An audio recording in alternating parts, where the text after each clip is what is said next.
Muy buenas noches. Como cada viernes comenzamos un nuevo programa de Iglesia en Galicia. Intentaremos acercarles la realidad y la actualidad de las diócesis gallegas. Comenzamos adelantando en nuestro sumario los temas del programa de hoy.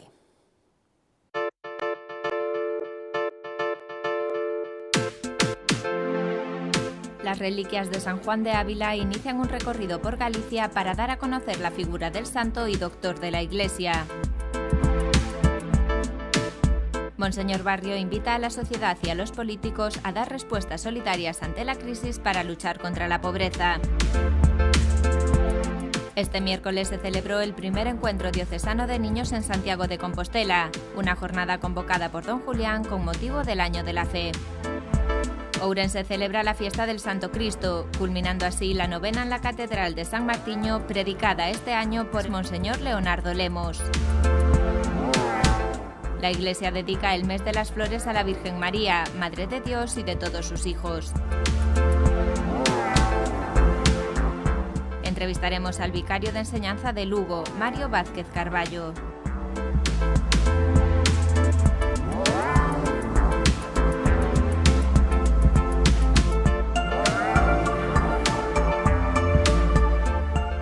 Vamos ahora con el editorial de Manuel Blanco.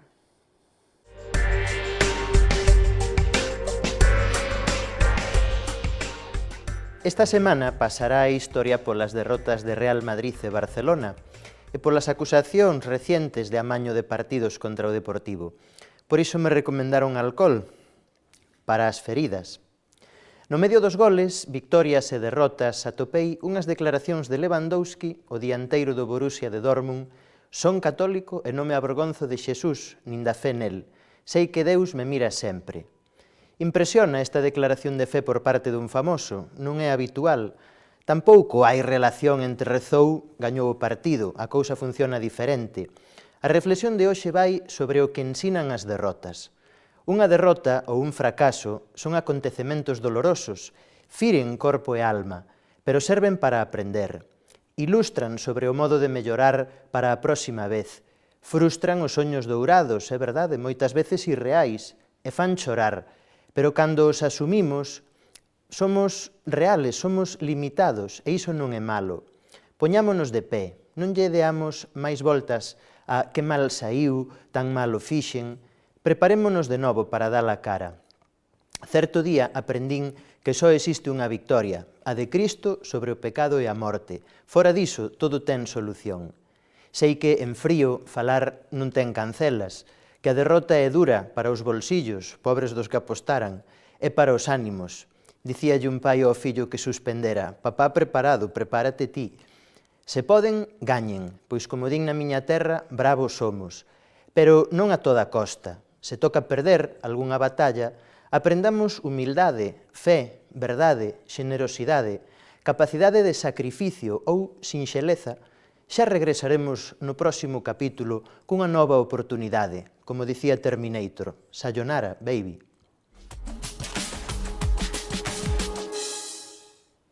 Las reliquias de San Juan de Ávila, patrono del clero secular, llegaron ayer a Galicia. Iniciarán un recorrido por distintas ciudades de la comunidad a lo largo de 10 días, con la finalidad de dar a conocer la figura de uno de los santos más venerados en España. San Juan de Ávila, además, fue nombrado doctor de la Iglesia recientemente por Benedicto XVI, por lo que se trata de una buena oportunidad para conocer sus enseñanzas. Las reliquias comenzaron ayer su recorrido por distintos lugares de la ciudad de Santiago y de toda la archidiócesis compostelana. También visitarán la diócesis de Ourense. El itinerario finalizará el día 10 de mayo, fiesta de San Juan de Ávila, en la Catedral de Santiago. Allí habrá una solemne concelebración en la que más de 200 sacerdotes diocesanos venerarán las reliquias de su patrón. La visita de las reliquias pretende ser para todos aquellos que las veneren un estímulo a la hora de afrontar la nueva evangelización. Los fieles laicos descubrirán un claro ejemplo de entrega a Jesucristo y a la Iglesia. Los sacerdotes y seminaristas podrán renovar el deseo de vivir la santidad sacerdotal, de modo que en palabras de Benedicto XVI, con motivo del anuncio de la declaración de San Juan de Ávila como doctor de la Iglesia universal, puedan perseverar en la misma fe de la que él fue maestro, modelando su corazón según los sentimientos de Jesucristo, el buen pastor. Durante la estancia de las reliquias habrá momentos de oración, acercamiento de la figura del santo a los niños y mayores, vigilias y eucaristías que contribuirán a dar a conocer la figura de San Juan de Ávila. El arzobispo de Santiago, Monseñor Julián Barrio, alerta del problema de acostumbrarse a vivir junto con personas necesitadas. El prelado compostelano hace un llamamiento a la sociedad y clase política. Les anima a no perder la sensibilidad ante los problemas derivados de la crisis. Reclama más iniciativas sociales y responsabilidad. Explica cómo una sociedad degenera cuando las personas que la componen no se preocupan por los que tienen al lado o cuando los políticos no promueven leyes que garanticen un mínimo de calidad de vida a sus ciudadanos. Monseñor Barrio invita a responder a la crisis con generosidad para paliar los efectos de la pobreza.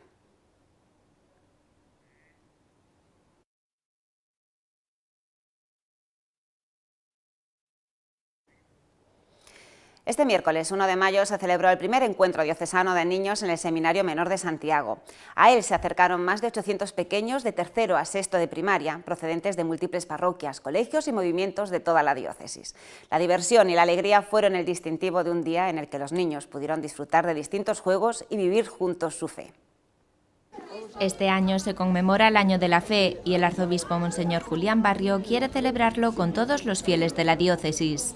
Esta vez fue el turno de los más pequeños, que pudieron disfrutar este miércoles del primer encuentro diocesano de niños. El motivo de que este año nos juntemos los niños de la diócesis es porque se celebra el Año de la Fe. Y entonces don Julián fue convocando durante el año por sectores. Hubo una convocatoria para los jóvenes en diciembre, la Vigilia de la Inmaculada, también para educadores y catequistas en octubre, para las familias en diciembre, para la vida ascendente en marzo y ahora le tocaba el lugar para los niños. De forma que todos puedan juntarse con don Julián y celebrar juntos el Año de la Fe. Alrededor de 800 niños se juntaron hoy en Santiago para celebrar el primer encuentro diocesano de niños. A lo largo de la jornada pudieron disfrutar de distintos juegos y obradoiros que tenían un objetivo: acercarse más a Jesús y celebrar el Año de la Fe. La organización del evento corrió de la mano de los formadores del Seminario Menor y de la Delegación Pastoral de Infancia y Juventud, pero hubo muchos otros movimientos juveniles diocesanos que contribuyeron con la organización de actividades, tertulias y talleres con los niños. Los Scouts, pues como un grupo más parroquial que hay en la diócesis, pues decidimos hacer 10 pruebas diferentes que son típicas de lo que hacemos los Scouts. Entonces, para que se lleven una idea de lo que hacemos los Scouts y de la función que tiene también, pues como grupo parroquial que somos. Estuvimos jugando y aprendiendo actividades. Hemos jugado y cantado y hemos hecho nudos. Buscar hojas de árboles, aprendimos a hacer un rizo y después también unimos nombres con árboles. Pero además de los juegos y de las actividades dinámicas, también hubo tiempo para relajarse y escuchar. Así fue como los niños que están preparando la comunión tuvieron la oportunidad de conversar con don Julián y hablarle de sus inquietudes. Nos estuvo hablando y le teníamos que decir unas preguntas y él que nos las estaba respondiendo. Tenían varios números y algunas personas y fueron haciéndole preguntas y don Julián respondía. La fe no la podemos vivir individualmente. La fe la tenemos que vivir fraternalmente, solidariamente. ¿Y sabéis cuándo lo hacemos?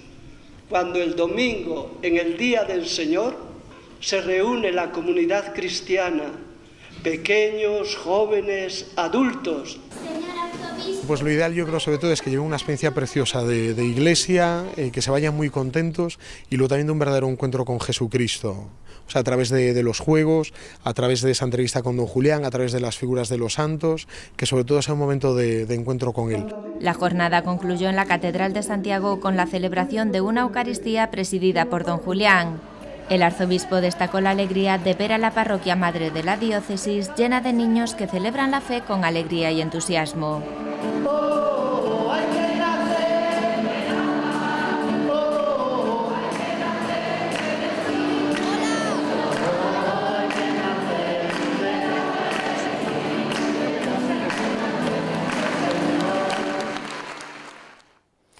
Ourense celebra la fiesta del Santo Cristo, culminando así la novena en la Catedral de San Martiño, predicada este año por el obispo de la diócesis, Monseñor Leonardo Lemos.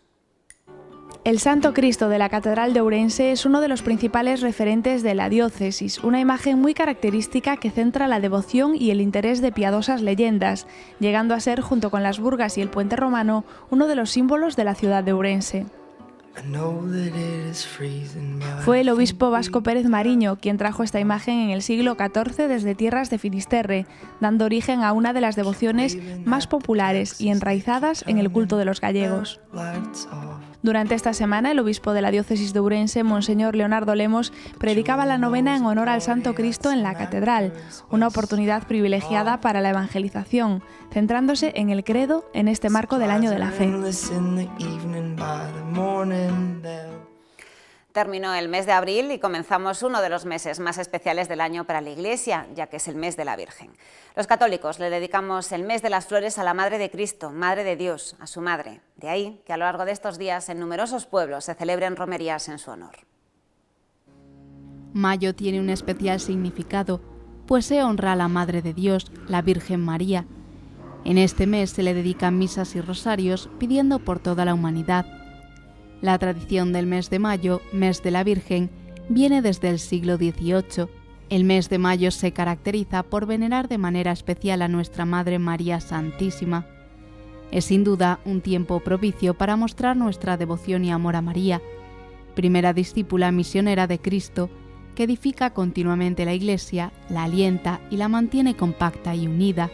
Yo creo que la devoción a la Virgen cada día la tenemos que acrecentar más. Yo pienso que para ir al Hijo nada mejor que la Madre, y en este caso para ir a vivir ese encuentro con Jesús, ciertamente María es la mejor, diríamos, la mejor guía y la mejor ayuda que nosotros podemos encontrar.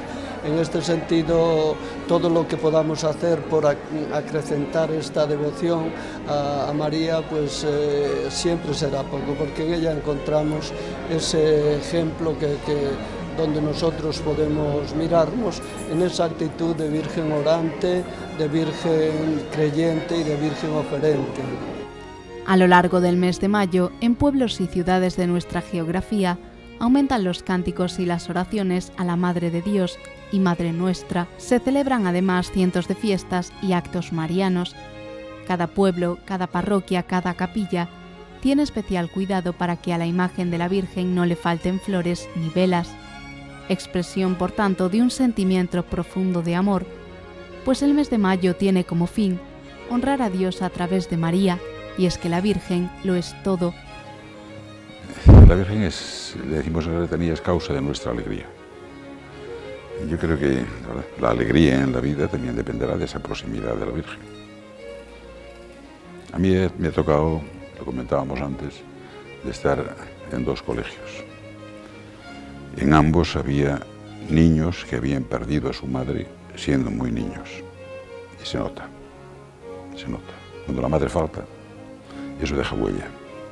Normalmente eran niños, algunos con unas cualidades extraordinarias, pero tristones, un poco como amargados. La Virgen es la causa de nuestra alegría. Es el camino por donde nos vino Cristo y es el camino que tenemos para ir a Dios, no hay otro. Cuanto más la metamos en nuestra vida, más felices seremos ya en este mundo, sin duda. La figura de María nos impulsa a acrecentar nuestra devoción y a sentirnos por eso más unidos a Cristo.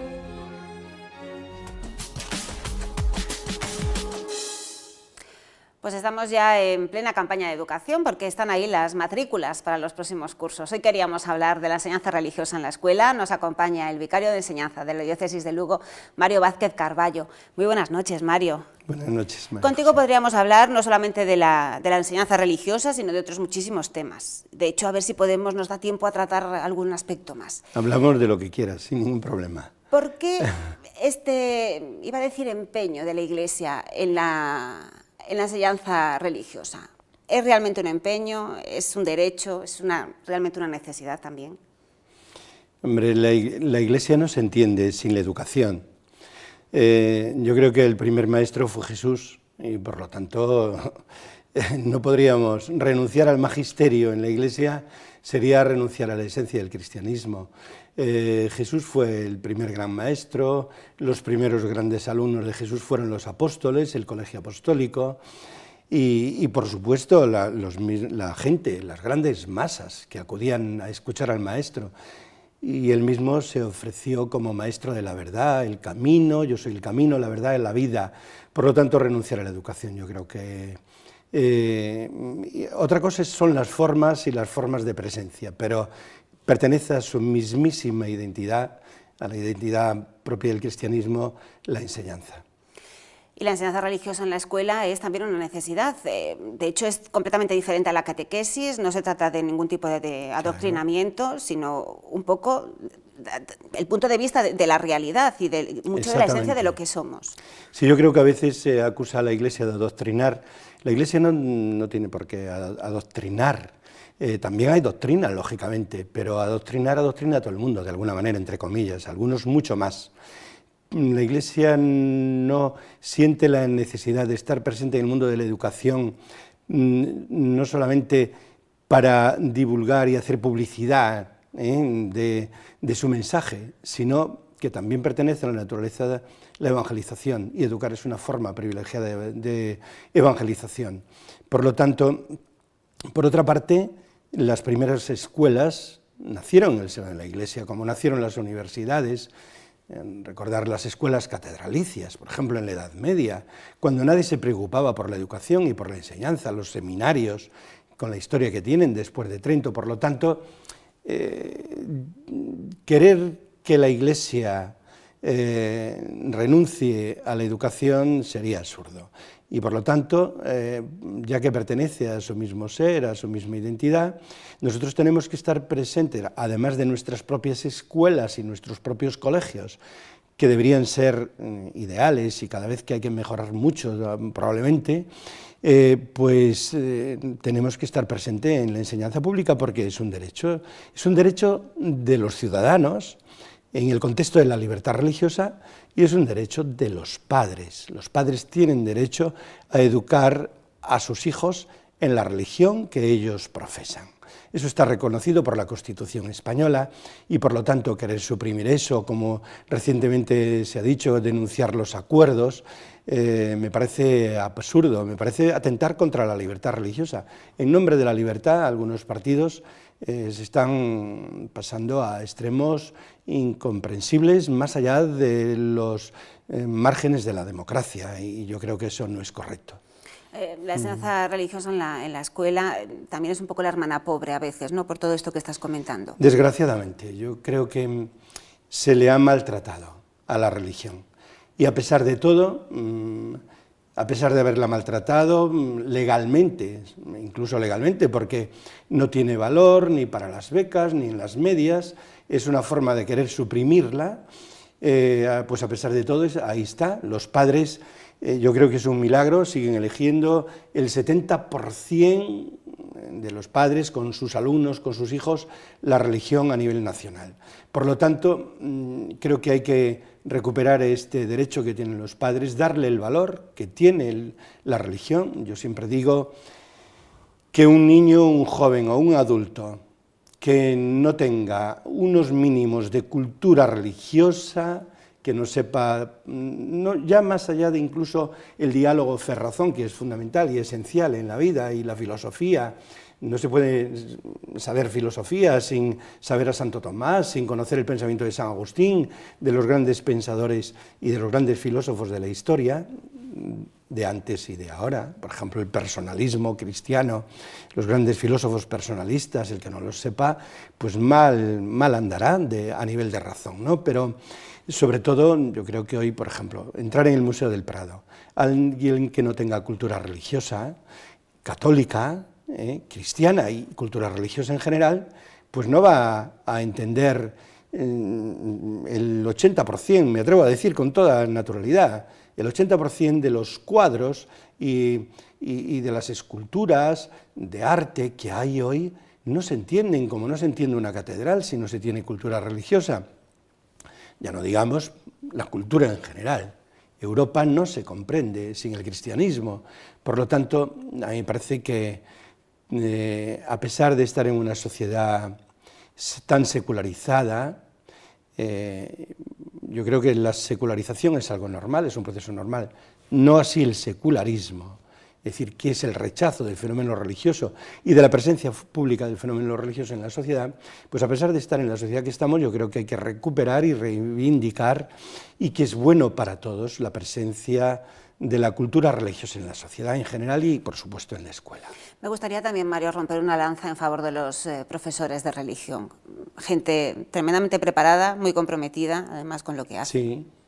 Bueno, hace poco yo he leído en algún medio que los profesores de religión están ahí nombrados por el obispo, sin titulación, sin preparación, como si los profesores de religión estuvieran ahí, fueran los enchufados de los obispos y cobrando un sueldo del Estado. Esto se dice simplistamente porque es una falta de formación y de información en general.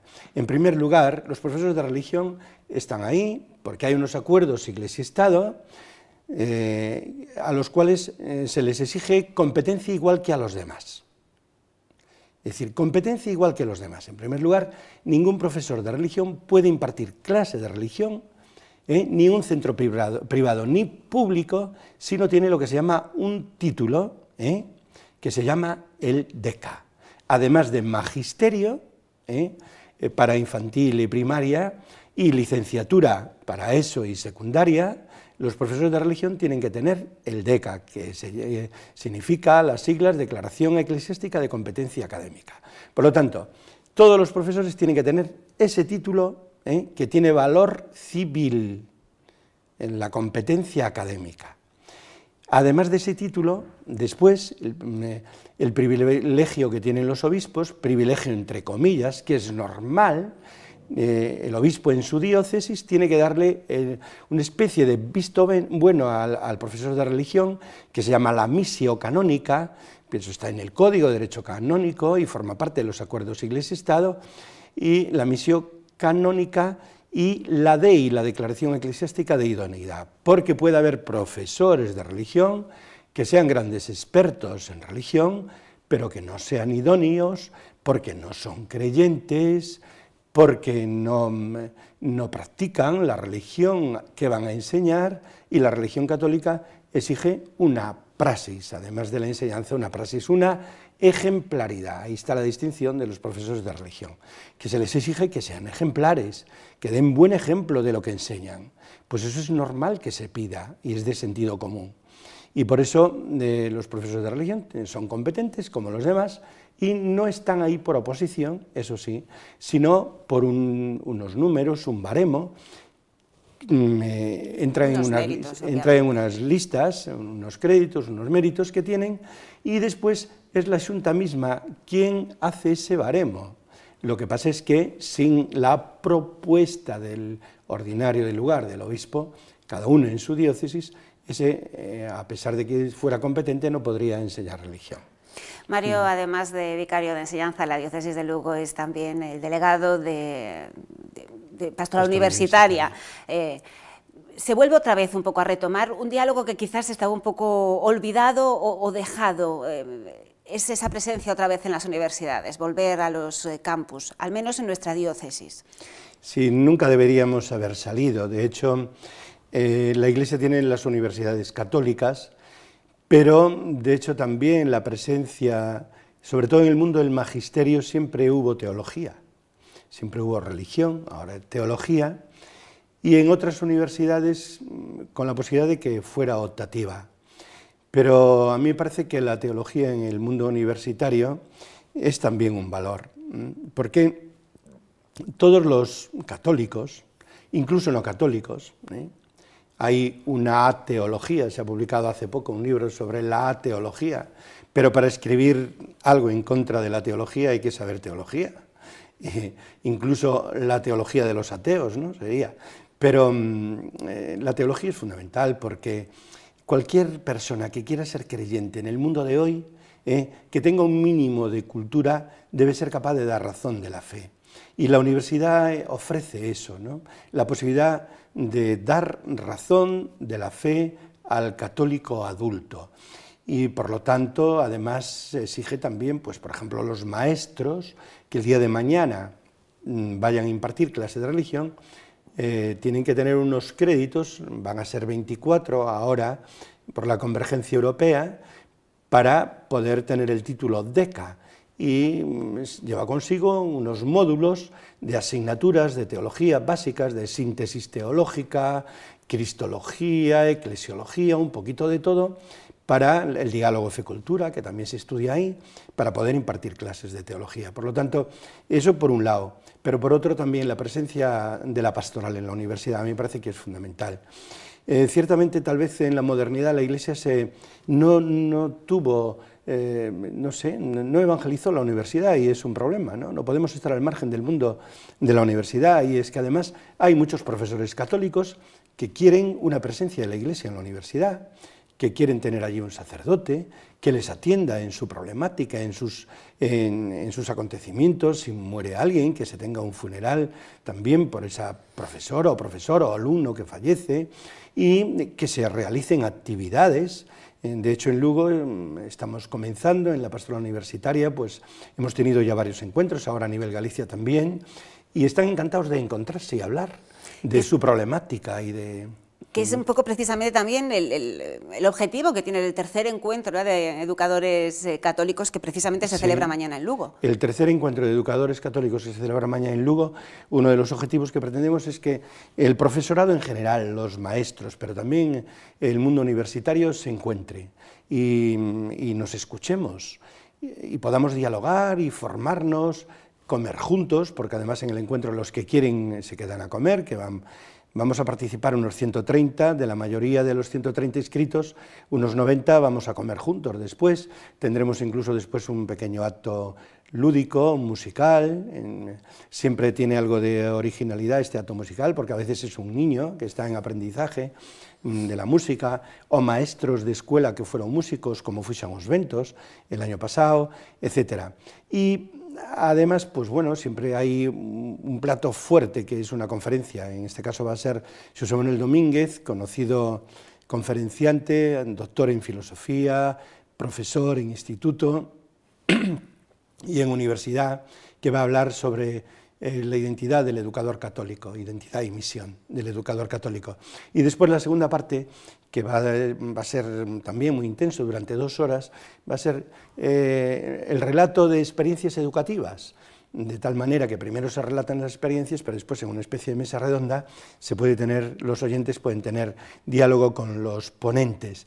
A mí me parece que esto es muy importante, porque en nuestra diócesis y en las diócesis de Galicia hay experiencias educativas eclesiales desde una identidad cristiana que son desconocidas. Pongo, por ejemplo, a las Obreras de Jesús en Lugo, que llevan siempre trabajando con niños marginales, niños pobres, a veces huérfanos, bastantes difíciles, muchos con mucha problemática, y es una experiencia educativa digna de escuchar. Por eso se titula la ponencia que ellas van a tener es Educar tamén fora das aulas, y otras que ahora no voy a relatar todas, pues por ejemplo estará el provincial de los Escolapios, don Daniel Hallado, para hablarnos también de cómo ellos nacieron para educar, cuántas congregaciones religiosas tienen vocación educativa, ¿no? Como vamos por el tercero y vamos a tener la oportunidad de hacer muchos más congresos de educadores católicos, si Dios quiere, pues bueno, se les tendrá presente a todos. Mario, se nos termina el tiempo, ha sido un verdadero placer tenerte con nosotros. Lo siento, gracias. Que nos haya pasado tan pronto. Prontísimo, gracias. Pues muchas gracias. Nosotros nos quedamos ahora con nuestra agenda.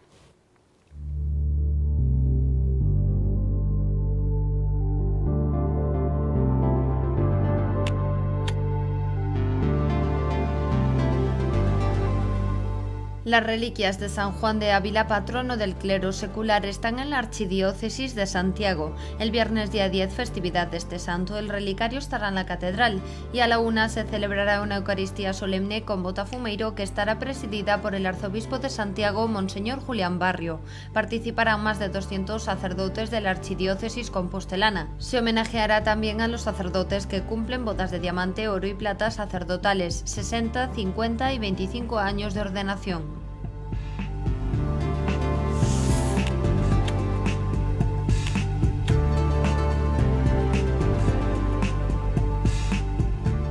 Entre los días 24 de abril y 15 de mayo de 2013, la delegación de Manos Unidas de la Diócesis de Lugo volverá a instalar su tradicional rastrillo, que estará situado en la calle San Marcos número 1 Bajo. Todo el dinero recaudado será destinado a los 3 proyectos que se financian este año por parte de Manos Unidas de la Diócesis de Lugo, en Mauritania, Ghana y otro en Uganda. El próximo sábado 4 de mayo, Lugo acoge el tercer Congreso de Educadores Cristianos que organiza la Vicaría de Enseñanza de esta diócesis. Bajo el lema Damos Fe se irán desarrollando a lo largo del día ponencias y mesas redondas, donde los participantes podrán reflexionar sobre la identidad y misión del profesor cristiano y la educación en las aulas.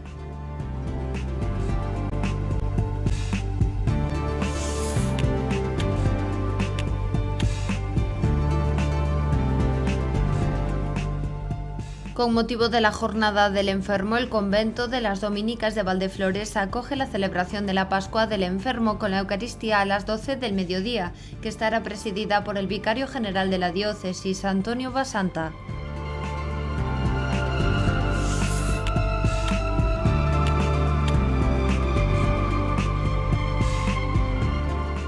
El sábado 4 empieza la novena de Nuestra Señora de Fátima en el santuario en su honor en el barrio de Ocouto, en Ourense. Cada día peregrinan distintas parroquias y colectivos. El domingo a las 7 de la tarde será la misa de los enfermos y de la Hospitalidad de Lourdes.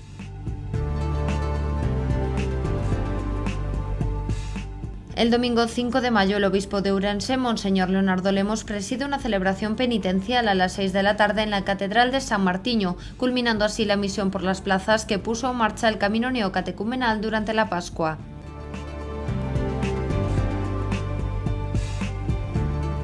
El martes 7 de mayo llegan a Ourense las reliquias de San Juan de Ávila. A las 8 de la tarde serán recibidas en la Casa Diocesana de Ejercicios para ir a continuación en procesión hasta el seminario, donde se celebrará una vigilia de oración por los sacerdotes y las vocaciones sacerdotales. Al día siguiente, Ourense celebra la fiesta de San Juan de Ávila.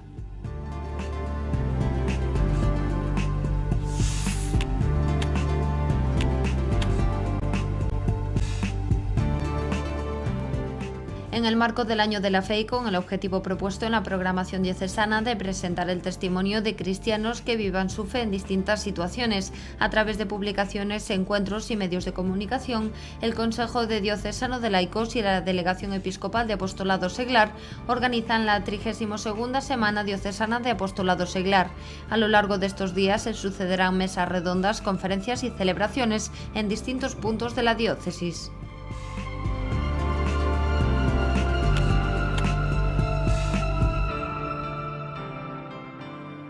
Hoy nos hacemos eco de las palabras del obispo de Mondoñedo Ferrol, Monseñor Sánchez Monje.